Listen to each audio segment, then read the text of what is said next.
And welcome back to Square Off. Voting in Arizona starts October 9th. That is just 6 weeks from Wednesday. That's when early ballots are mailed to voters.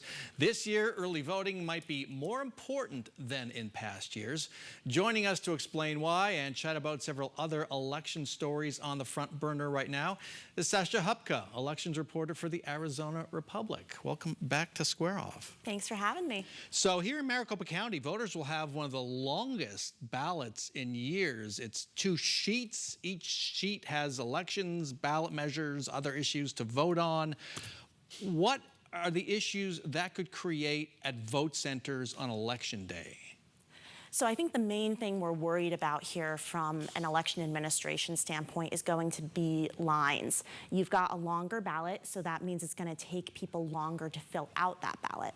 And you also have issues of, people getting into the vote center. So getting their ballot printed, checking in. When you're printing 2 pages, that takes longer than printing 1 page. When you have to stick 2 pages of ballot into the tabulators, the machines that tally votes, that's going to take a little bit longer than getting 1 page through there. So really, for the county, the challenge is going to be keeping the lines reasonable. Ideally no lines, but realistically, if you got to have lines, you want to keep them under 20 to 30 minutes. And I know we're thinking about this. I know others are too. There's kind of a ballot education that's going to be happening over the next several weeks, not just to let folks know, yeah, it's a long ballot, but also what's on it and where it is. Because again, it's 2 long sheets. Each sheet has elections. What do you know about that? So the voter fatigue is really the concern from the campaign side, and that's going to be very real. You're going to see a lot of your, down ballot races, your county races, your justice of the peace, your city races, and then at the very end of the ballot, that Proposition 479, which is the extension of the county's half-cent transportation tax.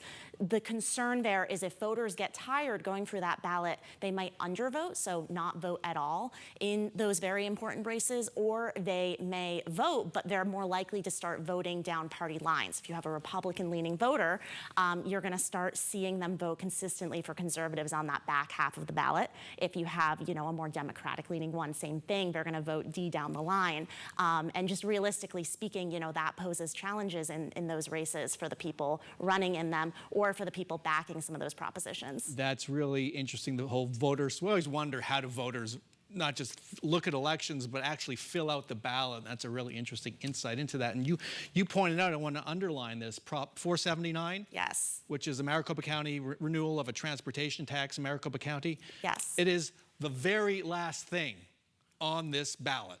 That it we're is. told, at the very bottom. All the way at the end. Right, so a lot of education has to go on. Now, the county has been preparing for this. Didn't they hold a mock election for reporters, several months ago? They know what the issues are here. They did, and I was actually there, and that mock election was really interesting because for the county, it was really a test of what do we need to do to get this 2-pager, so to speak, right come November. And so some of the things they're taking away from that, and they're small things that might not be obvious to your average voter, but you might see a few more booths in your polling place this November. They're going to be adding some capacity there, also adding some check-in capacity to help out, make sure people aren't getting bunched up outside in line while they're trying to go in and vote. While they're doing that, I think they'll also probably create a little bit more space around the printer area, some of the areas where there just might take a little bit more time and might be more of a bottleneck.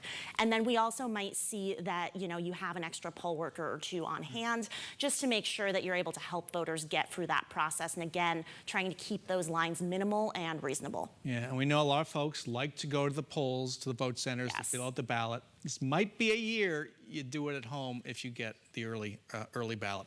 Let's move on to the counties. For the last few election cycles, we've been keeping our eyes on certain counties outside Maricopa for potential shenanigans when it comes to Election Day certification, like we saw in Cochise County in 2022, or other issues. Pinal County is a place we're now paying attention to. Explain why.